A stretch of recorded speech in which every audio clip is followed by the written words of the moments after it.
Good evening, ladies and gentlemen. Welcome back to our channel. Tonight we are delving into a topic that's as intriguing as it is complex: the war lobby in the United States. Ever wondered who's pulling the strings behind the scenes, shaping American foreign policy?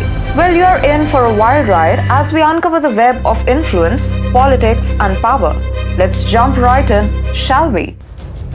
Welcome to TFI Global, the antidote to mass delusion. Imagine a world where a group of powerful individuals and organizations work tirelessly to promote militarism and war. Sounds like a plot from a blockbuster movie, doesn't it? But in reality, it's the war lobby in the United States, a network comprising defense contractors, think tanks, veterans groups, and media outlets. What drives them, you ask? Well, it's a belief that a strong military is crucial for American security and prosperity. Oh, and did I mention the financial gains they make from wars?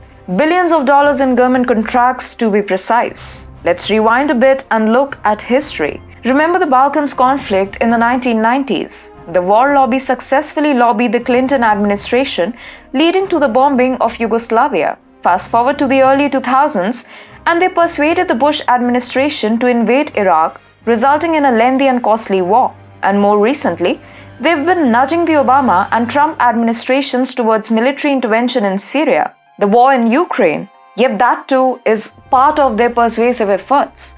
Now let's talk about one of the key players in this intriguing game, the RAND Corporation.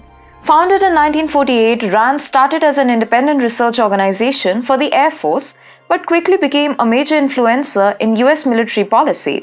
How? Well, first, many of its employees ended up in senior positions within the US government, giving RAND a direct line to policymakers. Second, they receive funding from various sources, including the government and defense contractors. But hold on to your hats, folks, because RAND isn't stopping there. Brace yourselves for their latest wild idea, escalating nuclear tensions on the Korean Peninsula. They are suggesting modernizing US tactical nuclear weapons to counter North Korea's threats. According to a joint report by the ASEAN Institute for Policy Studies and RAND, North Korea's nuclear capabilities could pose a serious threat with the potential to kill millions.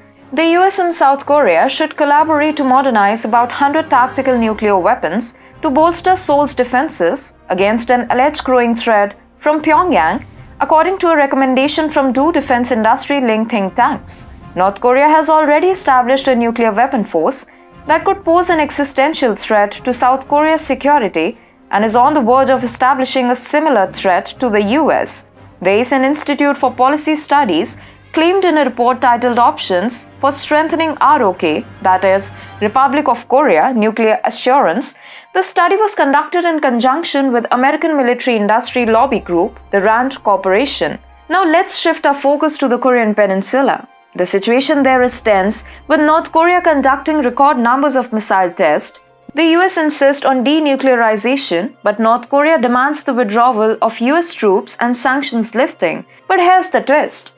North Korea isn't just gaining strength internally, it's also building alliances externally. Kim Jong-un, the enigmatic leader of North Korea, met with President Vladimir Putin of Russia amidst the vast expanse of a cosmodrome. What could they possibly be discussing? Are they plotting world domination? Their meeting revolved around Russia's urgent need for ammunition to replenish resources drained by the ongoing conflict in Ukraine. But here's the kicker. In exchange, North Korea demanded shipments of food, energy, and cutting-edge weapons technologies. Talk about a high-stakes negotiation. This rendezvous marked Kim's first interaction with a foreign leader since North Korea shut its borders in 2020. Remember their initial encounter in April 2019, just after Kim's dramatic nuclear diplomacy with then US President Donald Trump went awry. Well, they are back at it, this time with Russian Defense Minister Sergei Shoigu entering the scene.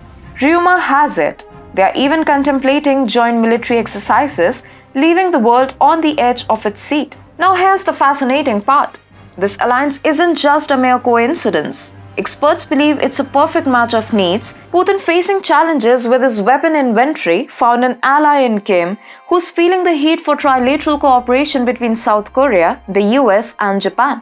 As tensions rise, both leaders are finding solace in each other's company, creating a so-called win-win situation. But hold on, the United States doesn't seem so thrilled with this newfound camaraderie. The Biden administration is growing increasingly perturbed by North Korea's expanding influence on the global stage. Desperate to dismantle this growing might, they are picking a fight with North Korea. However, as the stakes get higher, one thing becomes clear. Nothing seems to deter North Korea from pursuing its ambitions. Buckle up, viewers, because this story is far from over. As tensions escalate, alliances shift, and leaders make bold moves, the world watches in anticipation. Will North Korea outmaneuver its rivals? Can the US thwart their plans? Stay tuned for more thrilling updates as we unravel the mystery behind international politics. Keep those questions coming, and remember, the world is full of surprises.